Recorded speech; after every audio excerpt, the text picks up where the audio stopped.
2026 June மாத ராசி பலன். துலாம் ராசிக்காரர்களே, ஜூன் மாதம் நல்ல பலன்களையும் முன்னேற்றத்தையும் கொண்டு வரும். தன்னம்பிக்கையும் ஆன்மீகத்தில் ஆர்வமும் அதிகரிக்கும். தொழில் வாழ்க்கை சிறப்பாக இருக்கும். வெளிநாடு செல்வதற்கான வாய்ப்புகள் கிடைக்கும். கூட்டு தொழில் செய்பவர்களுக்கு நல்ல லாபம் கிடைக்கும். நல்ல நிதி ஆதாயங்கள் கிடைக்கும். இருப்பினும் எதிர்பாராத செலவுகளை சந்திக்க நேரிடும். குடும்பத்தில் மகிழ்ச்சியும் நல்லிணக்கமும் நிலவும். உறவுகள் மேலும் வலுப்பெறும். வீட்டுச் சூழல் நேர்மறையாக இருக்கும். ஆரோக்கியத்தை பொறுத்தவரை தொண்டை, கண் மற்றும் செரிமான பிரச்சனைகள் ஏற்பட வாய்ப்புள்ளது.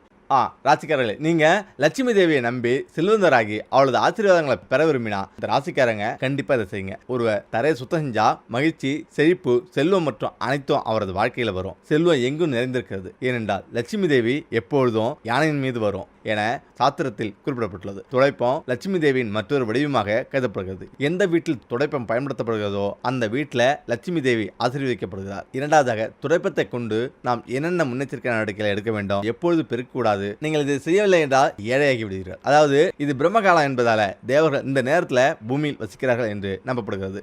அதிகாலை 4 மணிக்கும் 7 மணிக்கும் இடைப்பட்ட இந்த நேரத்தில் தேவர்கள் ராவணனிடம் செல்கிறார்கள். இது சூரிய உதய நேரமும் கூட. இந்த நேரத்தில் அனைவரும் தங்கள் வீடுகளை சுத்தம் செய்கிறார்கள். குறிப்பாக கிராமப்புறங்களில் அதிகாலையில் இருந்து தங்கள் வீட்டை சுத்தம் செய்பவர்கள் எப்போதும் மகிழ்ச்சியாக வாழ்கிறார்கள். நகரத்தின் மிகப்பெரிய பிரச்சனை என்னவென்றால் மக்கள் சரியான நேரத்தில் எழுந்திருக்க முடியாம எப்பொழுதும் வறுமையால் அவதிப்படுகின்றனர். வறுமையும் துயரமும் அவர்களை சூழ்ந்துள்ளது. நகரத்தின் மற்ற பகுதிகளில் கூட யாராலும் மகிழ்ச்சியாக இருக்க முடியாது. எனவே விரோத காலம் வந்து சூரிய உதயம் முடிந்த பிறகு ஒருவரால் மகிழ்ச்சியாக இருக்க முடியாது. யாராவது விடியலுக்கு முன் எழுந்து வீட்டை பெருக்கினா அப்போது அவர்கள் பல நன்மைகளை பெறுகிறார்கள். அவர்கள் லட்சுமி தேவியின் ஆசீர்வாதங்களை பெறுகிறார்கள். அவர்களின் வீட்டிற்கு மகிழ்ச்சியும் அமைதியும் வருகிறது. மேலும் செல்வமும் வருகிறது. மற்றும் லட்சுமி தேவியை அவர்களின் வீட்டில் வசிக்க தொடங்குகிறார். இந்த காரணத்துக்காக கால நேரமே சிறந்த நேரம் என்றும் இந்த நேரத்தில் வீட்டை பெருக்குபவர்களின் வாழ்க்கையில் உள்ள அனைத்து பிரச்சனைகளும் தீர்க்கப்படுகின்றன என்றும் அவர்கள் தங்கள் வாழ்நாள் முழுவதும் எந்த பிரச்சனைகளையும் சந்திக்க வேண்டியதில்லை என்றும் அவர்களின் வீட்டிற்கு மகிழ்ச்சி வருகிறது என்றும் கூறப்படுகிறது. சாஸ்திரங்களிலும் பழைய நூல்களிலும் நல்ல சகனங்களும் கெட்ட சகனங்களும் விவரிக்கப்பட்டுள்ளது. நமக்கு மகிழ்ச்சி, செழிப்பு, செல்வம், அதிர்ஷ்டம், துரதிர்ஷ்டத்தின் ஏற்ற இறக்கங்களை வழங்கும் மரபுகளும் விவரிக்கப்பட்டுள்ளது. நண்பர்களே, நீங்கள் எப்பொழுதும் இந்த விஷயங்கள் உங்கள் வாழ்க்கையில் ஒருபுறமாக வைத்திருக்க வேண்டும். மாலையில் இருட்டிய பிறகு நீங்கள் உங்கள் வீட்டை பெருக்கக்கூடாது. அவ்வாறு செஞ்சா நீங்கள் நேசிப்பவரை பற்றி கெட்ட செய்தியை உங்கள் வீட்டுக்குள் கொண்டு வரலாம் அல்லது தீய சக்திகளை உங்கள் வீட்டுக்கு அழைக்கலாம். சாஸ்திரங்களின்படி இருட்டிய பிறகு மாலையில் ஒருபோதும் பெருக்கக்கூடாது என்பதே இதன் பொருள். சாஸ்திரங்களின்படி ஒன்று இருட்டிய பிறகு 8-9 மணிக்கு பெருக்கலாம். சாஸ்திரங்களின்படி சூரியன் மறைந்த பிறகு வீட்டை பெருக்குவது அமங்கலமாக கருதப்படுகிறது. இது லட்சுமி தேவிக்கு இழைக்கப்படும் அவமதிப்பாக கருதப்படுகிறது. இதை செய்பவர்களின் வீடுகளில் செல்வத்தை பார்க்க முடியாது. பல தங்கள் கனவுகளில் ஒரு புதிய துடைப்பத்துடன் நிற்பதை காண்கிறார்கள். இது உங்கள் கனவுகளில் பலமுறை நடந்திருக்கலாம். இதன் நேரடி பொருள் இது நல்ல அதிர்ஷ்டத்தின் சின்னமாகும். உங்களுக்கு ஏதோ ஒரு நல்லது நடக்கப் போகிறது. உங்கள் வாழ்க்கையில் ஒரு நல்ல சகுனமாக கருதப்படுகிறது.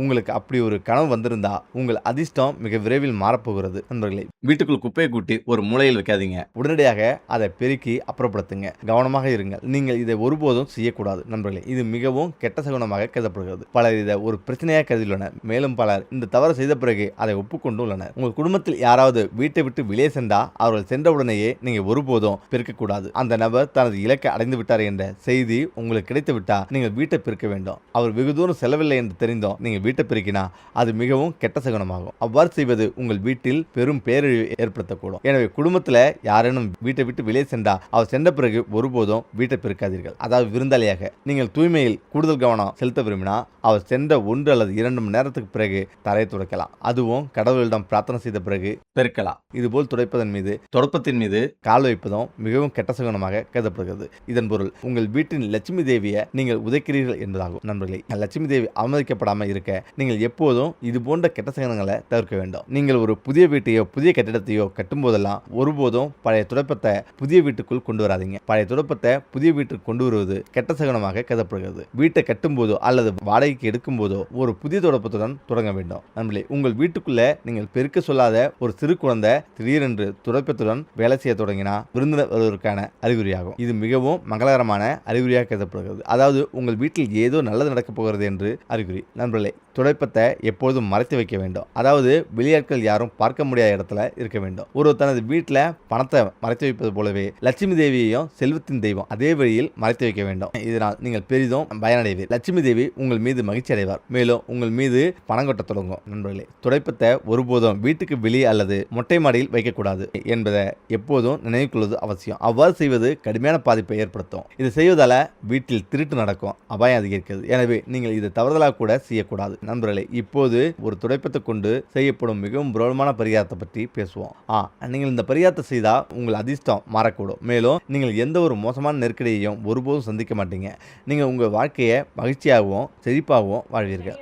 எப்பொழுதெல்லாம் ஏதேனும் சிக்கலை சந்திக்கிறீர்களோ, உங்கள் வீட்டில் பணப்பற்றாக்குறையை உணர்கிறீர்களோ அல்லது உங்களால் பணம் பெற முடியாமல் இருக்கிறீர்களோ, அப்போது நீங்கள் இந்த மிக முக்கியமான பரிகாரத்தை செய்ய வேண்டும். ஒரு புதிய தொடப்பத்தை கொண்டு வர வேண்டும். புதிய தொடப்பத்தை வாங்கிய பிறகு லட்சுமியை வழிபட வேண்டும். லட்சுமியை வழிபட்ட பிறகு நீங்கள் தொடப்பத்தையும் வழிபட்டு லட்சுமி தேவியிடம் பிரார்த்தனை செய்ய வேண்டும். உங்களுக்கு தேவையானதை அந்த விருப்பத்தை நீங்கள் லட்சுமி தேவியிடம் கேட்க வேண்டும். பிறகு நீங்கள் செய்ய வேண்டியது என்னவென்றால், ஒரு சிவப்பு துணியை அல்லது ஒரு கருப்பு துணியை எடுத்துக்கொள்ளலாம். அல்லது இந்த மூன்றுல சிவப்பு துணியே சிறந்தது. நீங்கள் அந்த துணியை எடுக்க வேண்டும். அதற்குள் துடைப்பத்தை சுற்றவும். நீங்கள் செய்ய வேண்டியது, உங்கள் வீட்டுக்குள்ளே யாரும் பார்க்க முடியாத ஒரு சிறப்பு இடத்துல துடைப்பத்தை வைக்க வேண்டும். அதன் பிறகு லட்சுமி தேவியை பிரார்த்தனை செய்ய வேண்டும். நீங்கள் கெட்ட பணி முடியும் வரை அல்லது லட்சுமி தேவி உங்கள் வேலையை செய்யும் வரை நீங்கள் துடைப்பத்தை பயன்படுத்தக்கூடாது. நீங்கள் துடைப்பத்தை பயன்படுத்தவோ அல்லது வெளியே எடுக்கவோ கூடாது. மேலும் லட்சுமி தேவி உங்கள் தனது ஆசீர்வாதத்தை பொழிவார். உங்கள் பணி முடிந்ததும் முதல்ல நீங்கள் துடைப்பத்தை அவிழ்த்து லட்சுமி தேவியை வழிபட வேண்டும். லட்சுமி பூஜை முடித்த பிறகு, லட்சுமியை வழிபட்ட பிறகு அந்த துடைப்பத்தை ஒரு பிரேத்த கோயிலோ அல்லது உங்கள் வீட்டில் உள்ள பூஜை அறையிலோ வைக்கவும். ஏனென்றால் இந்த பரிகாரத்தின் மூலம் நீங்கள் அதை கோயிலுக்குள் தானம் செய்ய முடியும். உங்களிடம் உள்ள துடைப்பம் கோயிலுக்குள் தானம் செய்யப்பட வேண்டும் அல்லது உங்கள் வீட்டில் பூஜை அறையில் இருக்க வேண்டும். இப்படி இருந்தால் உங்களுக்கு செல்வம் கொழிக்கும். அதே நேரத்தில் உங்கள் வீட்டில் ஏழ்மையா, எப்பொழுதும் கடன் பிரச்சனை உள்ளதா, இந்த உப்பு பரிகாரத்தை செய்யுங்க. ஒரு மாதம் முடிவதற்குள்ள இந்த பலன் கிடைக்கும். இந்த சிறிய பரிகாரத்தை செய்வதன் மூலம் நீங்கள் பல மடங்கு அதிகமான பலன்களை பெறுவீங்க. உப்பு சுக்கிரன் மற்றும் சந்திரனுடன் தொடர்புடையது. சுக்கிரன் கிரகம் ஒருவருக்கு நல்லதாக இருந்தால் உலகில் எந்த சக்தியாலும் அவர் கோடீஸ்வரர் அவரை தடுக்க முடியாது. சுக்கிரன் ஒருவரை உருவாக்க முடியும். மேலும் சந்திர கிரகணம் ஒருவரின் நிதி நிலையை மேம்படுத்த முடியும். எனவே இந்த மாதத்தில் குறிப்பாக வெள்ளிக்கிழமைகளில் வீட்டில் சிறிதளவு உப்பை வைத்திருங்கள். குடும்பத்தலைவர் அதை 7 முறை ஒரு காயத்தில் போடுங்க. ஒரு காயத்தில் சுற்றி ஓரமாக வைக்கவும். இப்போது 2.5 கிலோகிராம் எண்ணெய், அரிசி, 100 கிராம் உளுந்து, 50 கிராம் உலர்ந்த சிவப்பு மிளகாய். இப்பொழுது இந்த பொருட்கள் அனைத்தையும் சேகரித்த பிறகு ஒரு ஏழை முதியோருக்கு குறிப்பாக வெள்ளிக்கிழமை அன்று தானம் செய்யுங்க. இந்த பரிகாரத்தை மாதத்தின் முதல் பகுதியிலே செய்துவிட்டு அமைதியாக உங்கள் வீட்டிற்கு திரும்ப வேண்டும். பிறகு உங்கள் நிதி நிலைமை படிப்படியாக மேம்படுவதை நீங்கள் கவனிப்பீங்க. மகிழ்ச்சியும் செழிப்பும் உங்கள் வீட்டிற்கு வர தொடங்கும். லட்சுமி தேவி உங்களை விரைவிலேயே செல்வந்தராக்குவார். இந்த பரிகாரத்தை அமைதியாக செய்யுங்க. வெளியில் உள்ள எவருக்கும் இதை பற்றி தெரியப்படுத்தாதீங்க. இல்லையெனில் உங்களுக்கு பலன் கிடைக்காது. இந்த பரிகாரம் வீணாகிவிடும். காளித்தாய் சனியுடன் தொடர்புடையது. சிவப்பு மிளகாய் ஒரு நபரின் ஜாதகத்துடன் ஆழமான தொடர்பை கொண்டுள்ளது மற்றும் உப்பு சுக்கிரன் மற்றும் சந்திரனுடன் தொடர்புடையது. இதேபோல அரிசி மகாலட்சுமியுடன் தொடர்புடையது. அரிசி தானம் செய்வது லட்சுமி தேவியை மகிழ்விக்கிறது. உளுந்து தானம் செய்வது சனி பகவானை சாந்தப்படுத்துகிறது. மேலும் சிவப்பு மிளகாய் தானம் செய்வது ஒருவரின் ஜாதகத்தில் உள்ள குறைகளை நீக்குகிறது. உப்பு தானம் செய்வது சுக்கிரன் மற்றும் சந்திரன் ஆகிய இரண்டையும் பலப்படுத்துகிறது. இந்த பரிகாரத்தை நீங்கள் ஏதாவது ஒரு மாதத்தில் செய்தால் நிச்சயமாக நீங்கள் செல்வந்தராவதை யாராலும் தடுக்க முடியாது. உங்கள் அந்தஸ்தும் செல்வமும் விரைவில் பெரும் உயரத்தை எட்டும். ஆனால் நினைவில் கொள்ளுங்க, இந்த பரிகாரத்தை முழு மனதுடன் செய்ய வேண்டும். முக்கியமாக உங்கள் வீட்டில் அருகில் மற்றவர்கள் வாங்கவில்லை என்றால் ஏதாவது ஒரு கோயிலின் பக்கத்தில் நின்று இதனை செய்யுங்க. உங்களுக்கு நல்ல ஒரு பலன் கிடைக்கும். அதே நேரத்தில் குறிப்பாக இந்த நாளில் தலை குளிக்காதீங்க. திருமணமான பெண்கள் கவனமாக இருக்க வேண்டும். இந்த நாளில் தலைமுடியை கட்டுவது குடும்பத்திற்கு சிக்கலை கொண்டு வரும். உங்கள் குழந்தைகளுக்கு எது வேண்டுமானாலும் நடக்கலாம். இந்து சாஸ்திரங்களில் பல பாரம்பரியங்களுக்கு இன்றும் சிறப்பு முக்கியத்துவம் அளிக்கப்படுகிறது. திருமணம் மற்றும் இறுதி சடங்குகளை தவிர இது போன்ற பல பாரம்பரியங்கள் இன்றும் உள்ளது. வாரத்தில் சில குறிப்பிட்ட நாட்களில் திருமணமான பெண்கள் தங்கள் தலைமுடியை தலை குளிக்க வேண்டாம். அவருடைய கணவர் சிரமங்களை சந்திக்க நேரலாம். குழந்தைகளும் குடும்பமும் கூட சிறிது பாதிக்கப்படலாம். திருமணமான பெண்கள் எந்த நாளில் தங்கள் தலைமுடியை மழிக்கக்கூடாது? புதன்கிழமையிலிருந்து தொடங்கும். குறிப்பாக திருமணமாகாத பெண்கள் புதன்கிழமை அன்று தங்கள் தலைமுடியை மழிக்கக்கூடாது. ஒரு திருமணமாகாத பெண் புதன்கிழமை அன்று தன் தலைமுடியை கழுவினா, அதாவது தலை குளிச்சா, அவளுடைய சகோதரன் உங்களால் கற்பனை கூட செய்ய முடியாத அளவுக்கு ஒரு பெரிய பேரழிவை சந்திக்க நேரலாம். திருமணமாகாத பெண்கள் புதன்கிழமை அன்று தங்கள் தலைமுடியை கழுவதை முடிந்தவரை தவிர்க்க வேண்டும். ஒரு திருமணமான பெண் வியாழக்கிழமை அன்று தன் தலைமுடியை கழுவினா, தலை குளிச்சா, அவளுடைய கணவனின் ஆயுள் காலம் குறைகிறதா. திருமணமான பெண்கள் வியாழக்கிழமைகளில் தவறுதலாக கூட தங்கள் தலைமுடியை கழுவவோ அல்லது நகங்களை வெட்டவோ கூடாது. வியாழக்கிழமைகளில் நீங்கள் வீட்டை துடைக்கவோ துணிகளை துவைக்கவோ கூடாது. நீங்கள் இதை செஞ்சா உங்க குடும்பம் ஒரு பெரிய பேரழிவை சந்திக்க நேரலாம். திங்கட்கிழமை ஒரு துன்ப நாள்.